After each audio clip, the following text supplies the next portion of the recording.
Muito boa noite a todos aí presentes, assistindo a gente. O som tá bom? Tudo certo? Maravilha, gente. Estamos aqui com a sócia-diretora da Liz Capital, vindo aqui, Camila Garavelho. Tô certo no sobrenome. Tá Treinamos certo. isso aqui antes. Vindo aqui contar um pouco para ela aqui, né, e também saber um pouco sobre como que ela está se projetando no mercado, saber um pouco sobre esse cenário aí dessa nossa pauta de renda variável, ser aí para iniciantes ou não, falar um pouco sobre alguns perigos, né, algumas vantagens disso, apontar alguns assuntos que podem vir a ser interessantes, mas antes disso, nada mais justo do que a gente abrir um pouco o cenário para apresentação, para que ela possa contar um pouco para a gente aqui o que ela faz hoje, o que é o core business dela, o modus operandi dentro da Liz Capital. Eu me chamo João Indelli, sou assessor e sócio aqui dentro da Invest Smart. Gustavo Badia, nossa referência aqui também em alocações na área de renda variável. E a gente queria escutar um pouquinho aí do que você tem a dizer para a gente, um pouco da tua história também como pessoa, que eu acho que é importante. Claro. Poxa, gente, muito obrigada. É um prazer estar aqui de novo na Invest Smart, uma das primeiras casas aí, e o maior escritório, então, parceiros da Liz. Vim a convite de vocês e acho que a gente vai ser um papo muito bom, temos bastante aí a agregar. Nessa parceria.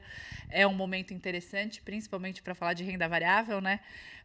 Não é tanta gente assim que gosta, que está interessado, mas eu acredito que aqui tenha bastante, bastante gente aí assistindo com vontade de entender um pouco mais sobre o assunto. E como é que a gente pode agregar. Bom, então eu vou me apresentar. Eu sou a Camila Garavello, eu sou RI e sócia diretora comercial da Liz Capital. A Liz é uma gestora que iniciou em 2014. O nosso primeiro fundo começou em março de 2016, que é o Liz Velho FIA. É um fundo, é uma casa totalmente focada em renda variável. Você já até falou do Value Investing, mas acho que é bom falar um pouco para as pessoas dessa estratégia que é tão diferente, né? Que é uma estratégia muito parecida com a do Warren Buffett, de grandes investidores, que é achar boas empresas. Eu digo que é garimpar boas empresas que estão extremamente baratas, com boa qualidade e boa governança. Então, esse é o nosso papel, garimpar esses tipos de empresa na Bolsa e esperar com que o mercado entenda realmente o valor daquela companhia. Isso pode demorar de 2 a 5, enfim, mas também a hora que o mercado entende o valor daquela companhia, a gente tem aquela subida que a gente fala geração de alfa muito maior do que a indústria. Então, o fundo ele é um fundo super premiado. O Lisvelho FIA ganhou em 2017, 2019, 2020, no ano do Covid, em 2021, 2022, um dos melhores fundos da indústria. Esse ano, de novo, a gente saiu no valor a gente está no primeiro quartil desde 2019 para cá entre os 3 primeiros. Então, isso é muito importante. E agora a gente começou uma parceria mais forte até com a XP, que é o nosso fundo de Prev, que a gente vai conversar, a gente vai falar um pouquinho, o nosso Prev que carrega a mesma estratégia do Lisvelho FIA. Então, na Liz, a gente está desde 2014, eu venho do mercado eu já vinha de uma outra gestora, então eu estou no mercado financeiro desde 2003. Acho que eu vou ter bastante a agregar aí, já passei por por crises e tudo mais, que eu acho que é o importante. E estou muito contente de estar aqui. E aí, estou disponível aí para as perguntas e para a gente bater esse papo aí, que vai ser um papo, acho que bem interessante. Não, beleza, obrigado.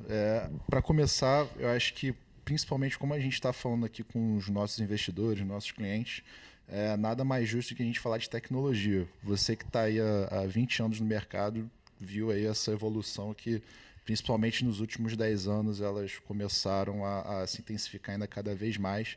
Então, na sua concepção, principalmente para os investidores, o que o avanço da tecnologia, seja pelos fóruns, por aplicativos de negociação, aplicativos onde cursos de trade, de renda variável, o que você acha que realmente fez uma grande diferença para o investidor e até que ponto esse excesso de informação que a gente está tendo hoje pode estar prejudicando a capacidade dele de estar entrando em renda variável? Tá, Badia, é uma boa pergunta. Eu acho que, assim, na minha opinião, tecnologia, ela traz tanto vantagens, como ela também trouxe aí, nesses últimos anos, algumas desvantagens. Então, meu papel aqui é falar um pouco das vantagens e das desvantagens. Vantagem, porque melhorou muito o mercado de capitais. A gente teve uma melhora muito grande, uma informação para o cliente. A gente conseguiu trazer produtos que antigamente era só para clientes qualificados e restritos para o varejo. Então, as plataformas, diversas plataformas, né? A XP foi pioneira nisso, de conseguir trazer esse tipo de informação para o cliente. Eu acho isso interessante demais. Na pandemia, a gente viu a quantidade de live que tiveram. Então, assim, essas coisas são muito boas. Plataformas de crowdfunding que conseguem trazer coisas super diferentes e captações até de private equity, de empresas para o cliente de varejo. Então, a tecnologia ela é muito benéfica nesse sentido, de trazer e de melhorar o mercado de capitais. Ao mesmo tempo, ela também traz algumas desinformações, como você falou, como fake news, torna alguns clientes que estão começando a entrar no mercado, eles sentem que, de repente, eles conseguem investir sozinho, eles têm aquela falsa sensação de que eu vou fazer e isso vai dar certo. Então, assim, tem o lado ruim também. E aí, esse lado ruim, como é que a gente mitiga? A gente mitiga com ajuda e tentando tornar mais experientes cada vez mais os consultores financeiros, na verdade, né? Então, acho que isso é muito importante, você ter a ajuda de um profissional super experiente para você conseguir investir de qualquer maneira. Eu acho que o tema do painel é esse, né? Se a Bolsa é para investidores experientes, né? Que a gente sempre fala, e aí a gente estava conversando até um pouco sobre isso, que, na minha opinião, a Bolsa ela é para investidores pacientes, né? Como a Warren Buffett falava, e fala, na verdade, ele fala muito isso, que o mercado ele é uma máquina de transferir dinheiro de quem é menos paciente para quem é mais paciente. Então, o que eu já vi investidor experiente perder dinheiro, investidor inexperiente também perder ou ganhar por algum efeito sorte. Então, assim, a questão aqui, eu acho que a tecnologia, sim, foi boa, mas ela também tem que ser usada de maneira eficaz. E faz parte do papel do assessor e o papel do consultor financeiro conseguir traçar um perfil bom, entender, fazer com que o cliente entenda que a Bolsa ela pode, sim, ser desde 10% a 80% do portfólio do cliente, mas de maneira que esteja de acordo com o perfil do cliente de longo prazo. Se tiver na parte de longo prazo, eu acho que não prejudica tanto. Essa é a minha opinião. Não, entendi.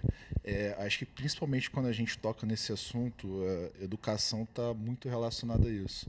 E principalmente no Brasil, onde a gente é extremamente defasado nisso, e eu acho que todo mundo sabe que a chave para a resolução dos nossos problemas no futuro e os do presente, com certeza, estão aí. Ainda mais em educação. Como é que você acha que isso pode ser difundido aqui, principalmente para a gente que, querendo ou não, está aí nas cabeças e tentando fomentar cada vez mais isso? Qual é o meio? É uma boa pergunta. Eu acho que, assim, o meio, sim, é educação. A chave é a educação. É uma coisa que demanda muito tempo e é um trabalho árduo, né? É um trabalho que demora, não é uma coisa que você constrói de uma hora para outra, essa questão da educação. E, na minha opinião, a educação financeira ela teria que vir já da escola. Teria que começar no ensino fundamental, praticamente. Vou dar um exemplo aqui. A minha filha, hoje, ela está com 19 anos, ela vai fazer 20, e com 15 anos, ela foi fazer um intercâmbio no colegial para os Estados Unidos. Lá, eles já têm educação financeira, as crianças já se preocupavam com previdência. Então, assim, as pessoas, aqui no Brasil, o sentimento que eu tenho é que elas não fazem o menor, eles não se preparam para a velhice, não conseguem pensar no longo prazo, é muito imediatista, né? Eu acho. Tem essa coisa mais de curto prazo, de imediatismo. O cliente, a pessoa tem um pouco isso. E quando eu vejo, assim, das amizades da minha filha, até da mais nova, que tem 17 anos, ninguém tem ideia do que fazer. Então, na minha opinião, a educação financeira ela teria que, sim, participar da grade curricular da escola. Isso seria o melhor dos mundos, na minha opinião. Bom, assim, falando sobre um tema que, sim, que eu acho que é muito importante comentar quando a gente fala de renda variável, é sobre risco e proteção, né? Essa grande dualidade, né? Como é que você enxerga hoje, dentro desse tema, uma grande, como eu posso falar, falsa identidade de perfil? É um cliente que ele, por muitas vezes, adota como realidade e mentalmente falando uma ideia de perfil de investidor, mas que ele acaba se contradizendo diante de alguma expressiva queda, diante de algum momento que possa vir uma forte crise. Como que, se fosse fazer uma defesa disso, como que isso aconteceria para que esse cliente, que talvez tenha adotado um perfil que ele até desconhece, ele só descobre isso depois. Você encara muito isso no dia a dia? Como é que você já viveu um pouco disso também, que você comentou um pouco com a gente da tua história? Eu queria que você contasse pra gente um pouquinho também da Liz como pessoa, assim, no dia a dia. O que isso também agrega da Liz como pessoa para hoje o teu cargo dentro da Liz? Tá. Né? Eu acho que se tem uma grande virtude que o assessor tem, quando a gente faz uma boa primeira reunião aqui dentro, Sim. e é muito da nossa cultura de empresa aqui, é saber sobre vida, né? Então, se eu conheço a Liz como pessoa e a sua vida pessoal, provavelmente tem um pouco disso que é totalmente responsável pela tua presença hoje na Liz e o que você faz lá dentro.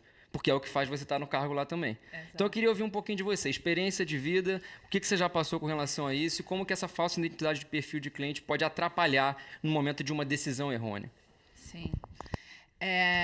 Boa pergunta. Assim, ela é bem ampla, mas enfim, vamos tocar em vários pontos. Eu acho que isso é muito importante. Antes da Liz, eu trabalhei de 2003 a mais ou menos 2014, 2015, eu trabalhei numa gestora também de value investing, que foi onde eu conheci meus sócios atuais hoje da Liz.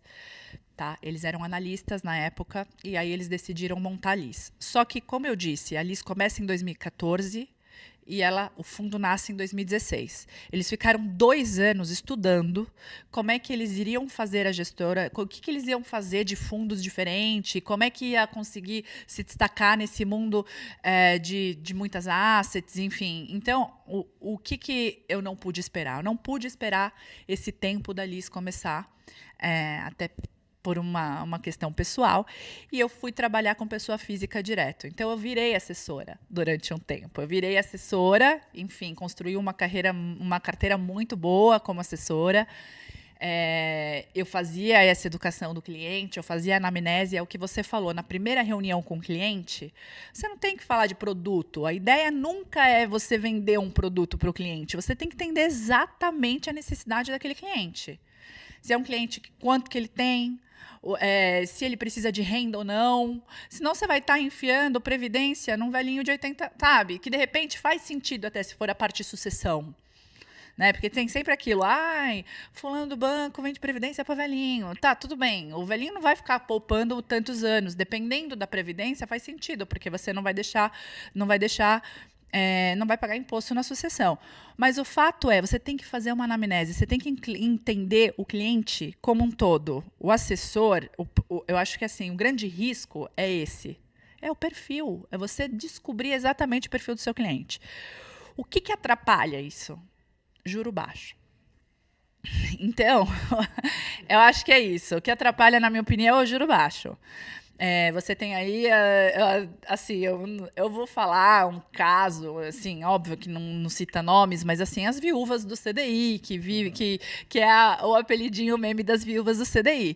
O que aconteceu? O juro ficou baixo, todo mundo criou um perfil agressivo. Agora eu sou agressivo. E aí a minha crítica também é o questionário de risco hoje. Hoje, você vai limitar como? Se a pessoa não responde alguma coisa que já investiu em ações ou em fundos, ela não consegue acessar algum tipo de fundo. Então, não é isso. Não é esse questionário de risco que vai definir se o perfil do cara é agressivo, como é que dá na plataforma, sei lá, agressivo... tem vários tipos de agressivo. O agressivo, sei lá... E não é isso, é o assessor, ele que tem que entender a real, porque você não é um vendedor de produto, você tem que saber o que o seu cliente quer, senão você vai acabar perdendo o cliente. Você perde o cliente se você desenquadrar o perfil. Se você entregar menos para um cara que é arrojado, você vai perder o cliente. Se você entregar muito para um cara que não quer ganhar muito, você vai perder o cliente. Então, assim, eu acho que essa é a mágica, né? É isso que você tem que tirar na primeira, na segunda reunião, na terceira reunião, para depois você conseguir fazer uma sugestão adequada para o cliente, na minha opinião. Mas, sim, na nossa apresentação na Liz institucional, tem lá que a gente tem que proteger o cliente deles mesmos. tem essa frase, e é uma frase super conhecida. Esse é o nosso papel. Lá na Lisa, eu falo desde pessoa física, que investe direto conosco, eu consigo provar. Eu tenho aqui alguns clientes de pessoa física que eles me mandam assim: o fundo não está indo bem, mas está ótimo, porque isso é para minha aposentadoria, é o meu dinheiro de fim da vida. Eu até quero que continue assim para eu ter mais tempo de poupar, porque a minha TIR vai ser melhor. Ó a cabeça! Eu tenho um cliente assim. E eu tenho um cliente muito grande que tem 2%, 3%, 4% da carteira do fundo e fica incomodado. Que eu falo, cara, isso aqui, 4% do seu portfólio não deveria te incomodar nem nada. Você devia dormir lindamente, tranquilo e feliz e nem pensar nisso.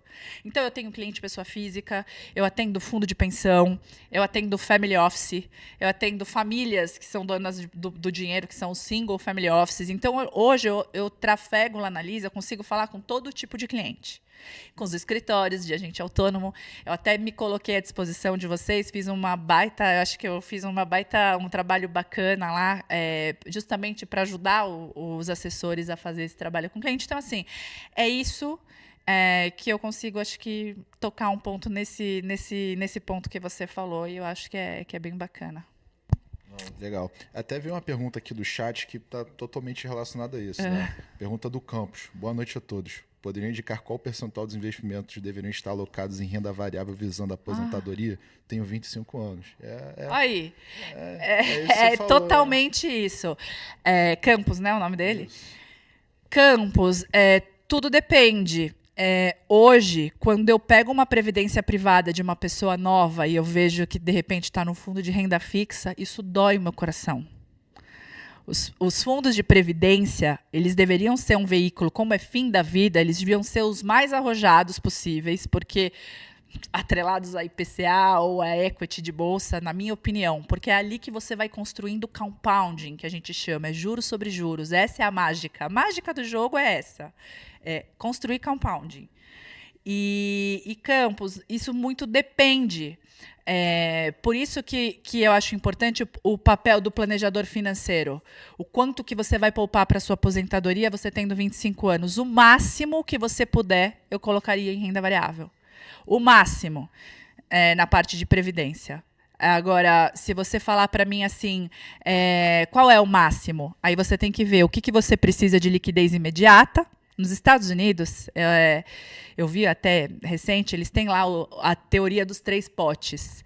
O pote 1 é onde você coloca 5 a 10 vezes o que você precisa para viver no mês, que é a sua reserva de liquidez imediata. No pote 2 é onde você vai comprar títulos atrelado à renda fixa ainda, só que com um período mais longo, de 2 anos, até 5 anos. E acima de 5 anos é o de renda variável. Então, dependendo dos seus potes, vamos dizer, você pode ter até 75% de renda variável. Você pode manter o resto nos outros 2. E conforme você vai envelhecendo, você vai equilibrando isso. Claro que você não vai ter tanto, e aí você vai diminuindo e colocando um pouco mais nos outros potes. Mas, assim, eu acho que você poderia dar uma olhada, pedir ajuda para o seu consultor e também pensar um pouco nesse assunto. Mas o máximo que você puder colocar na parte hoje de renda variável, ainda mais com o momento que a gente está hoje, que é um momento que os ativos estão super mal precificados, é uma baita oportunidade.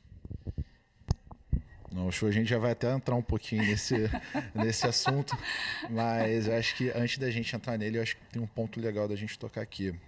A indústria de assets, elas têm se desenvolvido bastante, principalmente nesses últimos 10 a 5 anos.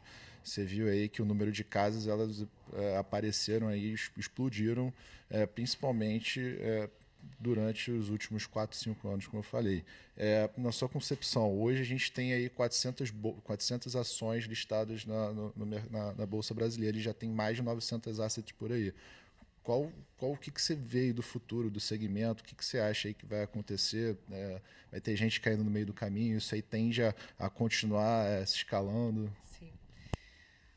Olha, Badia, eu estou no mercado, que nem eu falei, de 2003. O cemitério está cheio de gestores assim que pararam no meio do caminho. Então, assim, essa é uma preocupação nossa. E quando a gente montou a nossa gestora, a gente pensou muito sobre isso.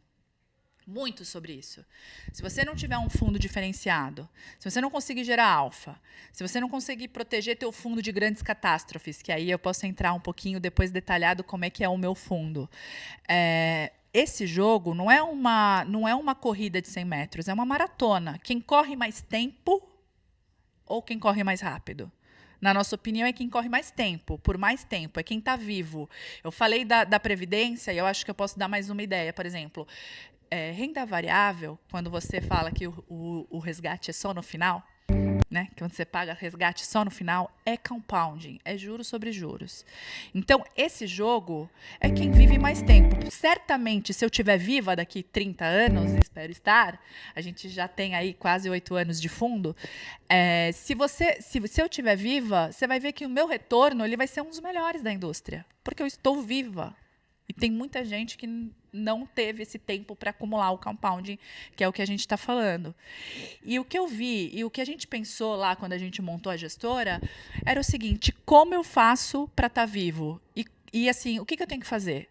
Poxa, a nossa empresa ela tem uma cultura muito forte, uma cultura onde a gente consegue alinhar a equipe.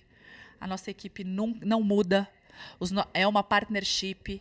Os analistas hoje, os nossos principais, assim, da nova leva que eu falo, não os sócios fundadores, eles já têm 3% da gestora, eles tratam aquilo como se fosse deles. Eu até posso contar, assim, no Covid, por exemplo, a gente vai falar um pouquinho do RED, poxa, não é muito ESG falar isso, mas eles fizeram porque eles quiseram. Na verdade, poxa, moraram ali 6 meses, porque fecharam os flats em volta, por conta da pandemia, e eles falaram, a gente pode morar aqui? Porque a gente precisa estar no dia a dia do RED. Então, pensa, isso aí é uma coisa fora da curva. Então, a equipe, mantendo a equipe toda junta, conseguindo gerar alfa, investindo em boas empresas para o longo prazo. Então, se você tiver processo, alinhamento da equipe, alinhamento do passivo, e você conseguir fazer isso, essa é a receita para você chegar no longo prazo. E aí, por que eu estou falando disso? Porque muitas gestoras não chegam. Ou muda a equipe toda hora, dança de cadeira. Vocês devem estar acostumados com isso, porque vocês falam com bastante asset. E aí muda a equipe de análise, mudou o gestor. Então, assim, eu acho que tem muitas mesmo, respondendo a sua pergunta, mas, assim, poucas vão conseguir ultrapassar essa barreira, entende? Poucas vão conseguir consolidar tão bem assim, a equipe para ultrapassar isso em momentos difíceis. Essa é a minha opinião. Não, legal. E, assim, a gente que está aqui mais no dia a dia, acompanha todos os movimentos de vocês, conversa com os RIs, enfim, está bem inteirado. Essa tomada de decisão na hora de escolher onde a gente vai alocar o nosso dinheiro, ela acaba ficando um pouco mais fácil. Mas, eventualmente, para o investidor pessoa física, por mais que ele tenha um acompanhamento, às vezes não é algo tão trivial. Mas, na sua concepção, o que você vê, como que o investidor, pessoa física, ele pode tomar a linha dele de investimento numa gestora hoje? Quais são os fatores que você acha que estão mais próximos dele, que ele vai virar e falar, pô, esse é o lugar que eu vou colocar meu dinheiro? Boa. Olha, eu recebo inúmeras perguntas de vários clientes, pessoas físicas que entram no site nosso, que entram em contato com a gente fazendo algumas perguntas, tá? Eles perguntam muito assim, mudança de equipe teve alguma? E eles perguntam mesmo, eles querem saber se teve mudança na equipe, como é que está fazendo a questão da distribuição dos dividendos. Eles querem saber isso, se a gestora está saudável e está mantendo a equipe unida. Se ela está conseguindo manter a equipe junta. Porque se você tiver esse negócio, que é essa asset, esse mundo de gestoras, para você replicar o passado e conseguir fazer com que isso se replique no futuro, vamos dizer assim, consiga replicar o sucesso, por mais de que 2 anos não tenha ido bem. Será que o gestor perdeu? Será que ele vai conseguir replicar? Vamos ver. A equipe está junta? É a mesma equipe? Porque esse negócio é um negócio de capital intelectual intensivo. E quando você fala da tomada de decisão, É isso. Você tem. O que diferencia um bom gestor de um mau gestor? Você chegou na pergunta que eu mesmo faço uma pergunta, às vezes, quando eu converso com o cliente. Você acha que é o capital intelectual só? Que eles vêm das mesmas escolas, todos vão para Omaha assistir o Warren Buffett, leem os mesmos livros. Se eu te der dicas de livro, que nem a gente dá nas nossas cartas que estão no site uma por ano que a gente faz, a gente dá muita dica de leitura, você vai ver que acabam lendo as mesmas coisas, estudando, vêm das mesmas faculdades, eles acabam, assim, no extremo, se vestindo muito parecidos. O que vai diferenciar um bom gestor de um mau gestor? É a tomada de decisão, na minha opinião. É o coeficiente emocional, é como você toma a decisão. É aí que está a diferença. Até por isso, quando a gente decidiu montar a gestora, a gente colocou essa questão da proteção perene, que a gente pode falar um pouquinho depois, dentro dos fundos, que também tem na Previdência, que é um hedge que a gente carrega para eventos de cauda.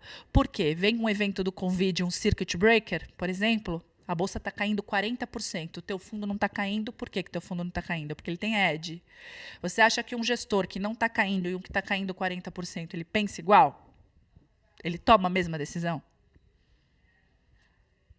Entende? Naquele momento de euforia.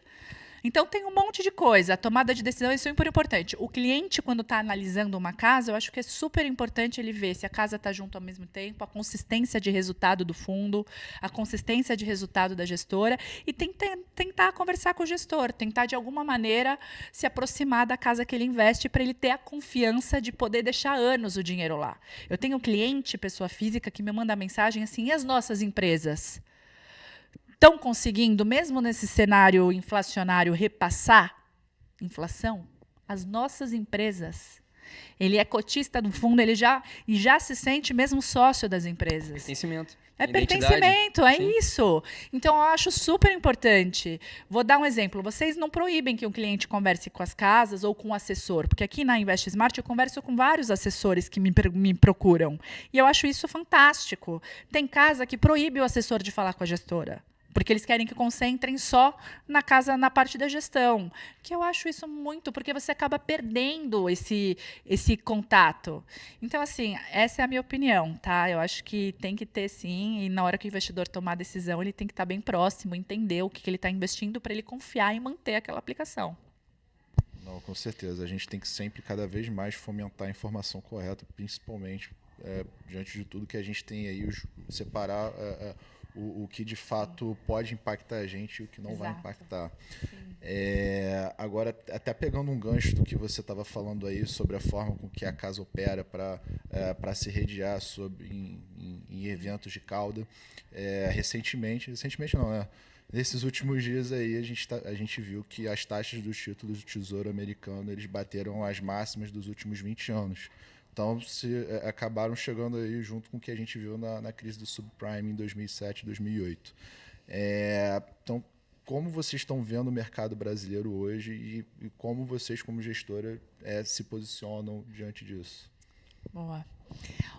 Então, eu vou falar aqui como RI da empresa, tá? Mas é importante uma coisa, como você falou do fundo.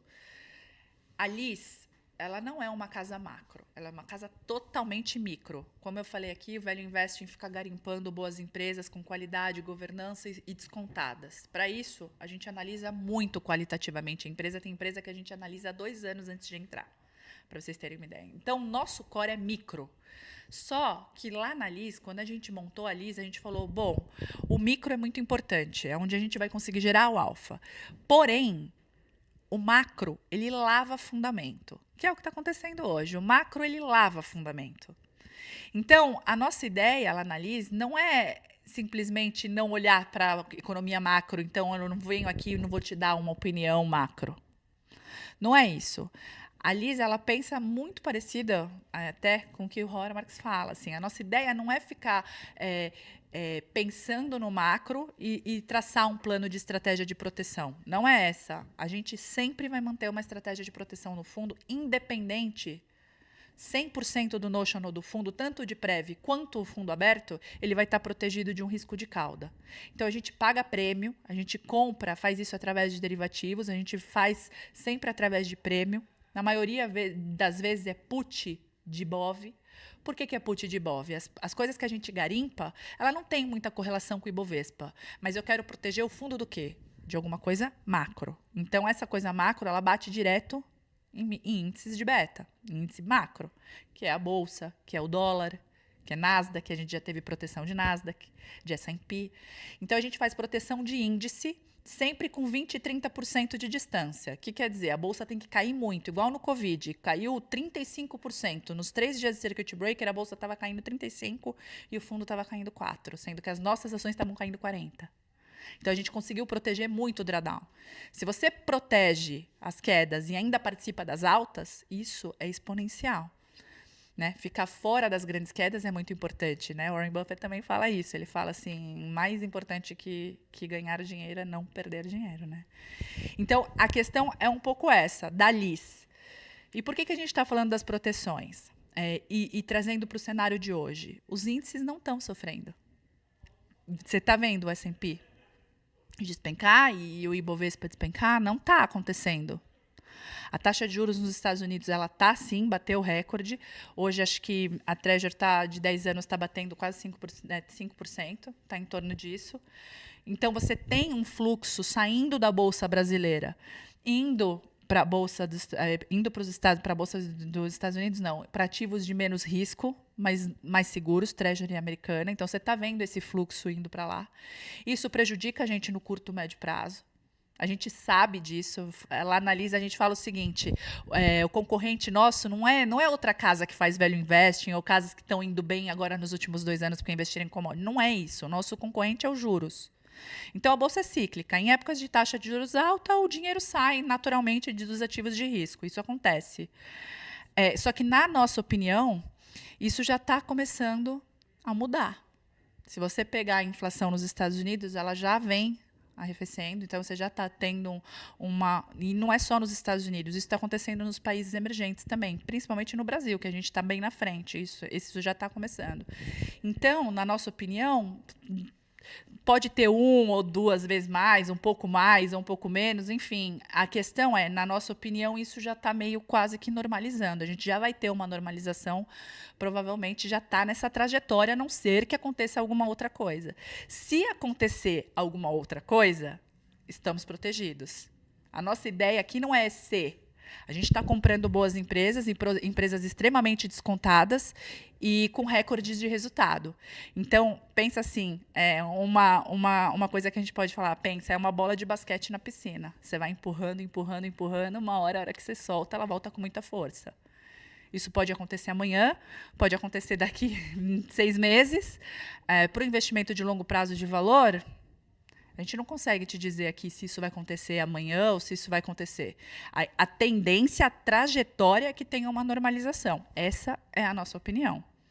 E se isso acontecer, os ativos, principalmente voltados para o mercado doméstico, que é boa parte do nosso portfólio, né? Eles vão ter uma reprecificação muito forte. Se vocês olharem em maio, em junho, em julho, essas coisas... Em agosto já começou a acontecer. Teve uma volta muito forte dos ativos domésticos e aí depois piorou de novo com tudo isso de ruído que está acontecendo. Não sei se eu respondi, mas assim, é difícil dar uma opinião macro sendo uma casa totalmente micro. Tá? Mas essa é a nossa opinião. A gente que está olhando o balanço, que está olhando lá os fundamentos das empresas, a gente tem essa visão, que a trajetória está caminhando aí para uma normalização. Não sei te dizer quando, mas está. Então, Camila, a gente já está chegando aí no final do nosso bate-papo. Eu sei que se deixasse a gente ficava falando por mais 30, 40 minutos aí. Boa. Queria que você desse aí as últimas considerações. Quer falar mais alguma coisa sobre a LIS? Tem alguma coisa que você acha que seja interessante falar? Olha, assim, eu acho que o interessante aqui, eu até já falei um pouco, e o que é a nossa estratégia e o que combina com o mercado atual? Hoje, eu estou vendo uma coisa, nós estamos vendo umas coisas assim que a gente nunca viu, mesmo em 20 anos de mercado, que é o quê? Empresas entregando níveis recordes de resultado e o preço muito descontado. Então, é isso que a gente está enxergando. Tem empresas valendo 2, 3 vezes o lucro líquido. Então, é um momento... você está aí achando que, poxa, o momento é ótimo, assim, longe de mim. Eu lamento muito o que está acontecendo hoje no mundo, assim, principalmente a guerra que soltou agora recentemente, né?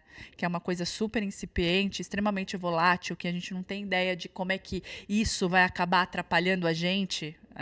Embora eu tenha a minha opinião que não, que é um evento isolado, mas o que eu falo aqui, o que eu acho, amanhã pode mudar. Então, assim, a gente está vivendo um momento muito ruidoso, um momento cheio de ruídos. Para isso, a gente tem proteção, tanto na Previdência quanto no fundo aberto. Então, na minha visão, e puxando um pouquinho da sardinha para o meu lado, o melhor jeito de você entrar na Bolsa hoje é aproveitar uma bolsa descontada, aproveitar esses preços, né? E também com uma certa cautela, que é essa cautela que a gente estava falando de você ter uma proteção para se nada der certo, se estourar uma bomba, se de repente Estados Unidos apoiar, e aí vai, e aí estou falando de conjunturas, não é a minha opinião. Se acontecer alguma coisa, a gente está protegido, a gente está com capacete e colete prova de bala. Então, acho que é o melhor jeito de você entrar na Bolsa hoje, é assim. Exatamente isso que eu ia tocar nesse ponto, né? Sobre decisão, janela de oportunidade. Né? E acho válido você tocar nisso como proteção, falar desse hedge. O que encaixa no que você havia falado sobre decisões certas na hora certa, no momento certo. Né? Eu acho isso importante. É isso mesmo. É isso que o cliente tem que ter, destinar um pouco, tentar tirar o viés da tomada de decisão. Isso é muito importante, tentar tirar o medo da tomada de decisão. Várias frases também de vários investidores e uma bem famosa é: tenha medo quando todo mundo está ganancioso e seja ganancioso quando todo mundo está com medo. Mas pensa, você como pessoa física é difícil. E o papel de quem tem um bom planejamento é falar: olha, se eu quiser chegar lá na minha aposentadoria com tudo isso de dinheiro, que é para quando eu quero viver, eu vou ter que tomar um pouco mais de risco. Então, o risco é agora. Vou tomar agora, vou tomar com a bolsa, sei lá, 150 mil pontos. Então, assim, é você acabar traçando uma estratégia e ser fiel àquilo e tentando tirar o viés da tomada de decisão. Essa é a minha opinião, né? Então, por isso que a gente precisa aí de escritórios e de bankers e tudo mais para poder ajudar o cliente nessa tomada. E conto com vocês. São escolhas para um bom envelhecimento, né? A gente escolhe isso agora, no presente. Exato, é isso. Então, pessoal, queria agradecer a presença de vocês hoje. A gente agradece muito, fica muito feliz aí que vocês acompanharam a gente até quase 9h40. Amanhã, às 6h30 da tarde, a gente volta aqui. Tem mais várias palestras interessantes para assistir. Então, agradeço a todos, boa noite e até a próxima. Até a próxima não, até amanhã. Muito boa noite, Chega, gente. já tá tarde. Tchau, boa noite, pessoal. Tchau, gente.